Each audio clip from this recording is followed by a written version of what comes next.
তারা আমাদের দিকে তাকাই আছে। আল্লাহ তারা যদি কোনো নফসের পেরেশানিতে থাকে মাবুদ মাওলা, আল্লাহ তুমি তাদের নফসকে শান্তিময় স্থানে প্রেরণ করে দাও। সালাতে কায়েম থাকা আখেরি কালাম, দমে দমে জিকির করা জাকিরদের কাম। মোর দোয়া কবুল করো মোর কওমের পক্ষপাতে আছে যত ওলি আল্লাহদের, না হিসাব যেন দিতে হয় রোজা আখির রাখতে, অদমের ফরিয়াদ মাওলা তোমার দরগাতে। আমিন আমিন সুম্মা আমিন বাহাক্কে লা ইলাহা ইল্লাল্লাহু মুহাম্মাদুর রাসূলুল্লাহ।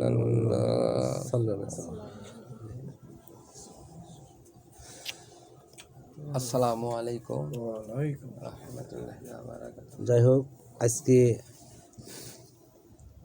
ইউসুফ ভাইয়ের বাসায় একটা ছোট্ট মাহফিলের দাওয়াত পেয়েছিলাম, এখানে উপস্থিত হলাম এবং শ্রীপুর থেকে আমার বিল্লাল সাহেব, উনিও অনেক মূল্যবান কথা বলেছেন পুরানো হাদিসের আলোকে।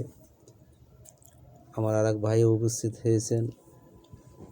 যারা এখানে উপস্থিত হয়েছেন, এই মিলাদে শরীক হয়েছেন, সবার প্রতি আমার সালাম রইল। আসসালামু আলাইকুম। ওয়ালাইকুম আসসালাম।